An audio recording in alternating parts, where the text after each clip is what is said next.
Hi everyone, welcome to my channel 24 passion talk show. This is Babita Singh. कैसे हैं आप सब? आशा करती हूँ सब लोग बहुत खुश होंगे, हैप्पी होंगे। गंगा स्नान की सबको बहुत बहुत बधाइयाँ फ्रेंड्स, क्योंकि 19 नवंबर 2021 को है कार्तिक पूर्णिमा। इसी दिन जो है देव दीपावली भी है और इसी दिन चंद्र ग्रहण भी होने वाला है। गंगा स्नान की मैं सबको बहुत ज़्यादा हार्दिक शुभकामनाएं देती हूँ फ्रेंड्स। और चंद्र ग्रहण है तो विशेष करके ये भारत में आंशिक रूप से है, इसमें कुछ खास नहीं होने वाला है, ना ही इसमें कोई सूतक काल है। लेकिन फिर भी कहते हैं ना, precaution is better than cure. जो प्रेग्नेंट महिलाएं हैं उनको इसमें ध्यान रखने की बहुत ज्यादा जरूरत है। वैसे तो ये भारत में आंशिक है और नाम मात्र के लिए ही दिखाई देगा, वो भी बहुत ही कम समय के लिए, लेकिन ये काफी लंबी इसकी ड्यूरेशन होगी।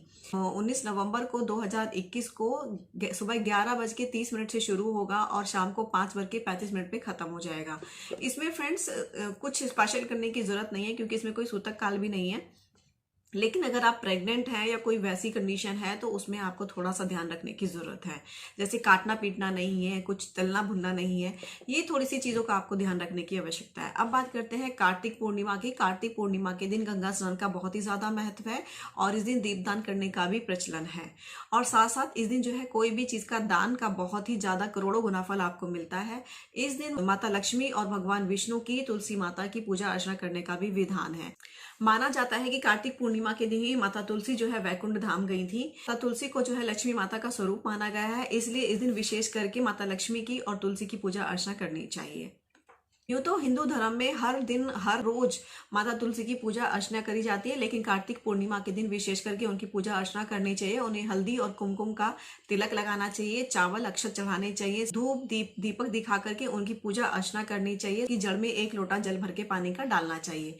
पानी डाल के जो उनकी मिट्टी जो गीली होती है वहां से थोड़ी सी मिट्टी लेकर के आपको अपना तिलक लगा लेना चाहिए। ऐसा करने से आपके जो भी कार्य पूरे नहीं हो पा रहे हैं या परेशानी उनमें आ रही है, वो सारी परेशानी दूर हो जाती है और आपके सारे कार्य सफलतापूर्वक बनने लगते हैं। साथ साथ में आपके घर में धन संपदा की भी रास्ते खुलते हैं और कोई भी धन धान्य से संबंधित कोई भी समस्या आपके जीवन में चल रही है तो वो भी दूर होती है। कार्तिक पूर्णिमा का जो पौराणिक महत्व है उसके बारे में बात करते हैं। ये क्या है? कार्तिक पूर्णिमा सिर्फ स्नान और दान के लिए ही नहीं मानी जाती है, बल्कि इसकी पौराणिक इतिहास के अनुसार ये बहुत ही ज्यादा महत्व रखती है। पौराणिक ग्रंथों में बताया गया है कि इस दिन भगवान महेश त्रिपुरासुर राक्षस का वध किया था। इसी कारण इसे त्रिपुरा पूर्णिमा भी कहा जाता है। एक पौराणिक उल्लेख के अनुसार इस दिन भगवान श्री हरि ने महाप्रलय से पूर्व एक मछली का अवतार लिया था और उन्होंने अपने भक्त मनु को सूचित किया था कि ठीक 7 दिन बाद जो है ये प्रलय आने वाला है, तो मैं आपको एक ये नाव भेज रहा हूँ। उस नाव में आप समस्त महत्वपूर्ण जड़ी बूटियां, पशु पक्षियां एवं सप्त ऋषि को इकट्ठा करके श्री हरि द्वारा भेजी गई नाव में लेकर आए। इसी समय भगवान ब्रह्म वेदों का ज्ञान बांट रहे थे, जिसे हयग्रीव ने चुरा लिया था। श्री अत्स्य नारायण ने ही हयग्रीव का उद्धार करते हुए वेदों ज्ञान को वापस सुरक्षित रूप से ब्रह्मा जी को सौंप दिया। यही कारण है कि कार्तिक पूर्णिमा पर भगवान विष्णु की पूजा का भी विशेष महत्व होता है। पूर्णिमा स्नान एवं दान का महत्व क्या है? कार्तिक पूर्णिमा कुशा स्नान को बहुत ही सर्वोपरि स्नान माना गया है। कार्तिक पूर्णिमा पर कुशा स्नान व स्नान के बाद दान करने का विशेष महत्व माना जाता है। मान्यता है कि स्नान के समय हाथ में कुशा रखनी चाहिए। जिस जातक के लिए गंगा स्नान करना संभव नहीं हो पा रहा है, वह स्वच्छ जल में गंगा जल मिला करके स्नान कर सकते हैं।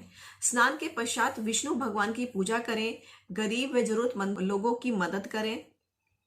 दान में मौसमी फल, उड़द की दाल, चावल आदि का भी दान किए जाते हैं। भूखे लोगों को भोजन कराना बहुत ही ज्यादा शुभकर माना जाता है और निर्धन की मदद करना इस दिन बहुत ही ज्यादा पुण्य की बात मानी जाती है। इस दिन चंद्रमा अपने पूर्ण रूप में होते हैं और सकारात्मक ऊर्जा का संचार करते हैं, इसीलिए इस दिन चंद्रमा को अर्घ देना भी बहुत ज्यादा शुभकर माना जाता है। चंद्रमा को कच्चे दूध और थोड़े से चावल का अर्घ जरूर देना चाहिए।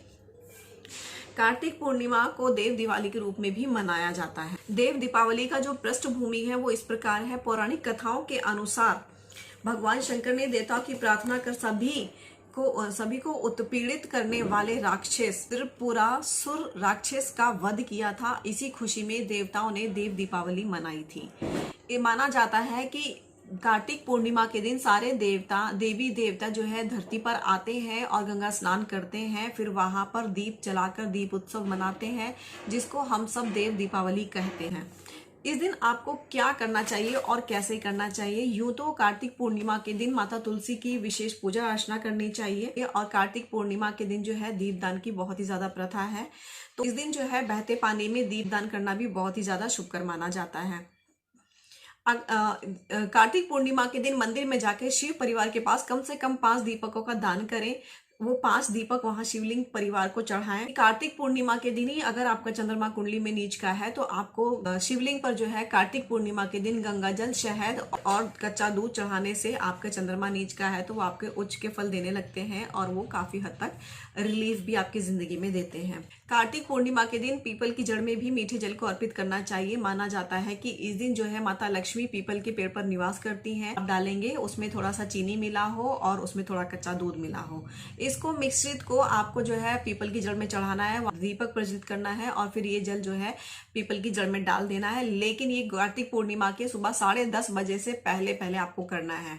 अगर उसके बाद आप करते हैं तो उसका कोई फल आपको नहीं मिलने वाला है, क्योंकि माता लक्ष्मी उसमें जो है 10:30 बजे तक ही निवास करती है। हर समस्या से निजात पाने के लिए और हर कार्य में सफलता पाने के लिए कार्तिक पूर्णिमा के दिन आपको भगवान विष्णु की, माता लक्ष्मी की प्रार्थना करनी चाहिए। भगवान विष्णु की, सत्यनारायण की कथा करनी चाहिए, करना चाहिए। कार्तिक पूर्णिमा के दिन विष्णु सहस्त्रनाम का पाठ करना चाहिए, कनकधारा स्रोत का पाठ करना चाहिए। माता लक्ष्मी और विष्णु भगवान की विशेषकर पूजा अर्चना करनी चाहिए। माता लक्ष्मी का लक्ष्मी सूक्तम का पाठ करना चाहिए। ऐसा करने से आपकी समस्त विपत्तियां दूर हो जाती हैं और आपकी किसी भी कार्य में जो अड़चन आ रही है वो भी दूर हो जाती है। धन संपदा के रास्ते खुलते हैं और आपकी जिंदगी में तरक्की का संचार होता है और पॉजिटिवली आपकी जिंदगी में संचार करती है। लक्ष्मी को जो है पूजा अर्चना करने के बाद उनको खीर का भोग अवश्य लगाना चाहिए। मखाने की खीर हो तो बहुत ही ज्यादा शुभकर मानी जाती है। उसमें अगर थोड़ा सा आप केसर डाल देते हैं तो ये बहुत ही ज्यादा शुभकर है, जो कि माता लक्ष्मी को और भगवान विष्णु को भी प्रिय है। कार्तिक पूर्णिमा के दिन अब और क्या क्या करें? कार्तिक पूर्णिमा के दिन सुबह थोड़ा जल्दी उठें, जल्दी उठ करके स्नान करें। स्नान करने के बाद थोड़ा सा हल्दी मिला पानी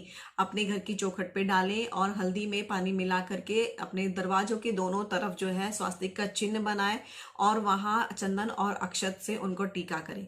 मुख्य द्वार पर आज के दिन रंगोली बनाने से माता लक्ष्मी बहुत ही ज्यादा प्रसन्न होती हैं और मुख्य द्वार पर आज के दिन आम के पत्तों का बना हुआ तोरण भी लगाना चाहिए, जिससे माता लक्ष्मी बहुत ही ज्यादा प्रसन्न होती हैं और आपके घर में माता लक्ष्मी का आगमन होता है। हो सके तो आज कार्तिक पूर्णिमा के दिन जो है 5 कन्याओं को भोजन कराएं। भोजन में खीर अवश्य खिलाएं। खीर अगर नहीं पॉसिबल है तो आप उनको हलवा भी बनाकर खिला सकते हैं। साथ में जो है आज के दिन अपनी तिजोरी में जो मैंने धनतेरस के दिन जो पोटली बनवाई थी उस पोटली की भी पूजा अर्चना जरूर करें, लेकिन ध्यान रहे कि उनको डिस्टर्ब ना करें। वहीं पर ले जाकर धूप दीपक उनको अवश्य दिखाएं। अब बात करते हैं कार्तिक पूर्णिमा के महा उपाय के बारे में। कार्तिक पूर्णिमा के दिन मीठे जल में थोड़ा सा कच्चा दूध मिला करके पीपल की जड़ में अवश्य चढ़ाएं। तुलसी की पूजा अर्चना अवश्य करें। साथ ही साथ भगवान विष्णु के मंत्रों का उच्चारण अवश्य करें। ये मंत्र है ओम नमो भगवते नारायणाय मंत्र का जाप करें। ओम अच्युत्याय नमः, ओम केशवाय नमः, ओम अनंताय नमः मंत्रों का जाप जरूर करें। इससे माँ लक्ष्मी अति प्रसन्न होती हैं और अपने भक्तों की झोलियों को खुशियों से भर देती है। इस दिन जो है चावल का, दाल का, उड़द की दाल का स्पेशली इस दिन दान करना चाहिए। इससे सारे जो भी शनि ग्रह के जो दोष होते हैं वो सब दूर होते हैं फ्रेंड्स। इसके साथ साथ शिवलिंग पर कच्चा दूध, गंगा जल और चावल, शहद इसका अभिषेक करना चाहिए। आज के दिन चंद्रमा के उदय होने पर चंद्रमा अर्घ जरूर दें और कार्तिक पूर्णिमा के दिन खीर में मिश्री मिला करके और थोड़ा सा गंगा जल मिला करके उसका भोग माता लक्ष्मी को और भगवान विष्णु को अवश्य लगाएं। कार्तिक पूर्णिमा के दिन सूर्य देव की पूजा अर्चना अवश्य करें और इसका एक महा उपाय मैं आपके साथ शेयर करती हूँ। कार्तिक पूर्णिमा के दिन आपकी कोई भी विषय, कोई भी ऐसी कामना है जो पूरी नहीं हो पा रही है और आप बहुत परेशान हो गए हैं, या आपको कोई दोष या ग्रह दोष ऐसा लगा हुआ है जिसका आप निवारण करना चाहते हैं, तो कार्तिक पूर्णिमा के दिन आपको सूर्य नारायण की पूजा करने के पश्चात आपको देखना है कि आपके घर के आसपास अगर कोई गूलर का पेड़ है तो उस गूलर के पेड़ की पूजा अर्चना करने से आपके ऊपर कोई भी ग्रह दोष चल रहा है, परेशानी आपके जीवन में अगर हो रही है तो वो बहुत जल्दी उससे आपको निजात मिलेगी और आपके परिवार में तरक्की के रास्ते खुलेंगे। के दिन गूलर के पेड़ की पूजा अर्चना करने से, वहां दीपदान करने से आपकी घर के परिवार के कोई भी मनुष्य हो, चाहे कोई भी हो, घर परिवार में कितने भी लोग रहते हो, हर किसी के तरक्की के रास्ते खुलेंगे और घर में धन संपदा की कोई भी परेशानी अगर है तो वो सब भी दूर हो जाएगी और धन संपदा के रास्ते खुलेंगे। क्योंकि कार्तिक पूर्णिमा है तो देव दीपावली भी है, तो इस दिन अगर आप कुछ भी नहीं कर सकते हैं तो 5 दीपक अपने घर में अवश्य जलाएं। ये 5 दीपक आपको जलाने हैं। एक तो आपको अपने घर के मंदिर में जलाने हैं, अपने घर के ईशान कोण में जलाना है और चौखट पर भी आपको एक दीपक जलाना है। साथ ही साथ एक पानी की टैंकी पर भी आपको एक दीपक जलाना है। अपने पूजा घर में एक दीपक जलाना है। इस दिन दीपक आपकी तुलसी माता के लिए होगा। ये 5 दीपक लगाना बिल्कुल भी ना भूले। अगर आप गंगा स्नान करने नहीं जा सकते हैं तो एटलीस्ट कम से कम मंदिर में जाए और वहां पर शिव परिवार के पास 5 घी के दीपक वहां पर दीपदान अवश्य करके आए। तो आज के लिए इतना ही friends. Thank you, bye bye and take care. बहुत बहुत शुभकामनाएं, बहुत बहुत बधाइयां आपको देव दीपावली की और साथ ही साथ गंगा स्नान की। हैप्पी कार्तिक पूर्णिमा। धन्यवाद।